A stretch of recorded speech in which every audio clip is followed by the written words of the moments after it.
Hello everyone, I'm here to show you how I make some of the spiraled flowers found in the Flower Shoppe Cartridge. You can find it in Cricut Design Space or you can just buy the cartridge itself. Now this spiraled one has the scalloped edges, but this technique that I'm going to use can be used on any of the ones that cuts out in a spiral. And they come out with these beautiful flowers you can use for letters, shadow boxes, around frames, whatever you want.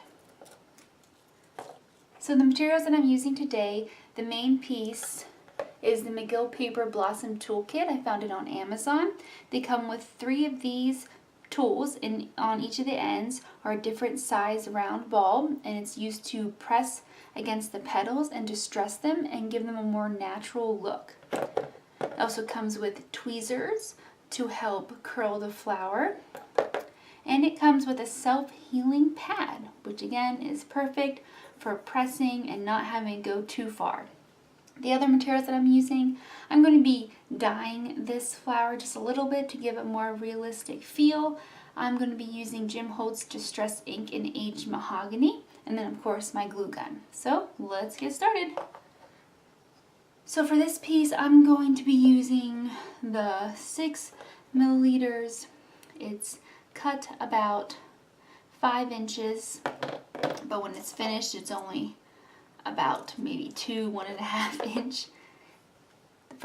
Okay, so to begin I'm going to have the opening of the flower facing me. I am right-handed, so it's facing me, facing on my right side, and I will show you why this is important when I get to that step.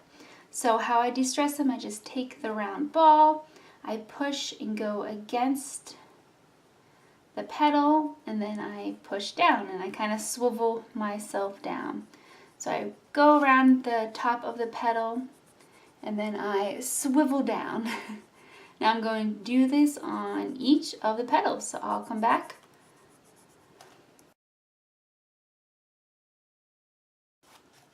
Okay, so I'm at my end here, and usually as I finish my end pieces, I take my point and I go around the bottom straight edge along the flower, and it kind of starts the rolling process. I don't go all the way up or then it'll just be a curly mess.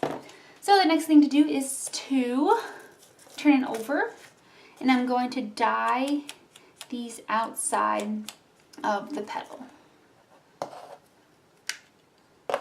So I'm going to take my ink and I'm going to do the first part really dark, because this is the inside of your flower, and usually flowers are a little darker on the inside only because of the amount of petals and it's more condensed. And then I'm just going to go along the edges and finish that up.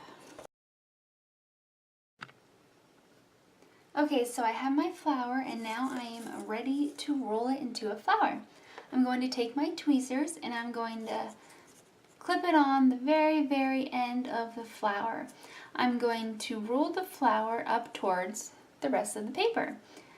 At first I'm going to do it pretty tightly because that will be our center of the paper. When you start rolling it, you will see some strong edges, and just to have that make it more rounded, all I do is just push it, continue rolling, push it down to make it a little bit more round.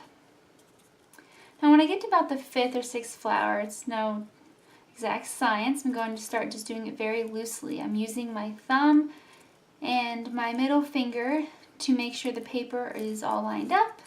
Again, there's strong edges, so I'm just going to push it to make it a little bit more round. And then I'm going to just continue rolling the flower.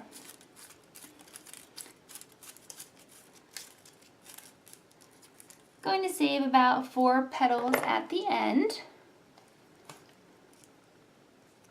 and then I'm going to glue. Okay, so you have your flower. You can keep it tight like this, or you can loosen the petals. By doing that, you just gently lift up in the middle, and then they will space out. To me, that's enough. I'm starting to see a little bit of the bottom of the flower, so I'm going to stop there. Now it's time to glue. So you have your flower, you're going to twist it over to see these end pieces. Take your glue, Put a little bit starting on the bottom of the thing and a lot on the base. It gets pretty warm, so be careful. I'm going to turn it around and just kind of press it all the way down and press the middle down.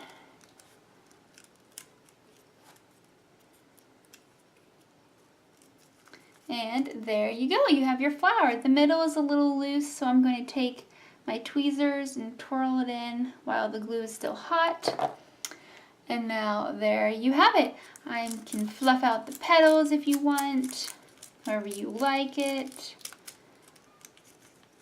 And there you go, you made a beautiful paper, realistic looking flower.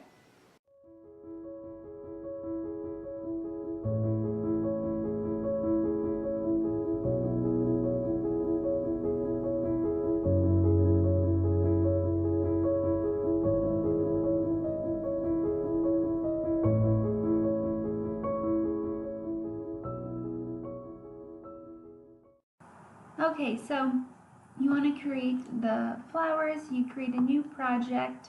When you're in here, you go to images. You are not uploading an image. You're just going to an image already created through Cricut. The easiest way is to click on cartridges because we already know the cartridge and type in Flower Shoppe. Once you have that typed in, press enter and it will load. It is the second one down. View all 50 images.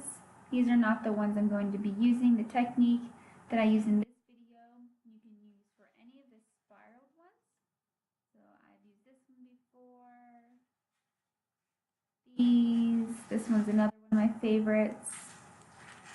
And the one I'm going to be using today in this tutorial is this one right here. As you can see, it says purchased.